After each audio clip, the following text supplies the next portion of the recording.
साथियों, क्या मनु ने गोहत्या का निषेध किया? यदि उसने किया तो वह ब्राह्मणों के लिए मान्य होगा और ब्राह्मणों में इस परिवर्तन की संतोषजनक व्याख्या भी समझी जा सकती है। मनुस्मृति में निम्नलिखित श्लोक मिलते हैं। श्लोक संख्या 1546, जो प्राणियों को बांधने, मारने या कलेश देने की इच्छा नहीं करता, वह सब जीवों का हित चाहने वाला अत्यंत सुख पाता है।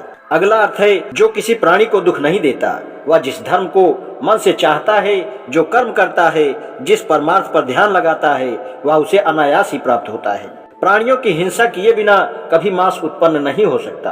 पशुओं का वध करना स्वर्ग का कारण नहीं होता, इसलिए मांस खाना छोड़ देना चाहिए। मांस का उत्पत्ति क्रम रजवीर से और प्राणियों का वध बंधन निर्दयता मूलक होता है।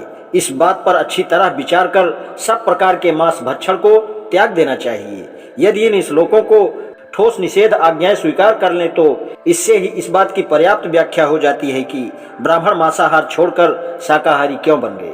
लेकिन इन श्लोकों को कानून के रूप में निर्णायक निषेध आज्ञाएं स्वीकार करना असंभव है। या तो ये केवल प्रेरणाएं हैं या प्रेक्षण हैं, जो ब्राह्मणों के शाकाहारी बन जाने के बाद उनके इस कृत्य की प्रशंसा में बाद में डाल दिए गए।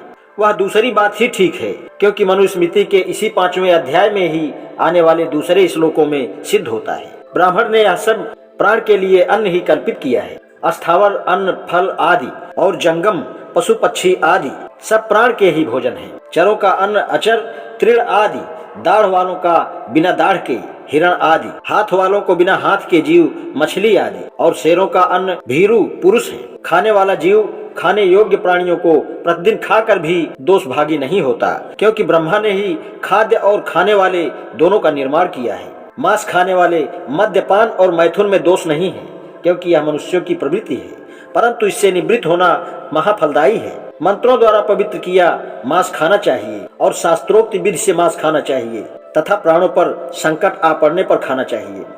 यज्ञ के निमित्त मांस भक्षण को दैव विधि कहा गया है। इसके विरुद्ध मांस भक्षण की प्रवृत्ति राक्षसी प्रवृत्ति है।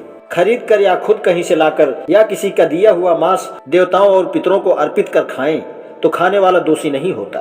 वेद के तत्व को जानने वाला द्विज इस पूर्वोक्त मधुपर्क आदि कर्मों में पशु की हिंसा करता हुआ अपने को और पशु को उत्तम गति प्राप्त करता है।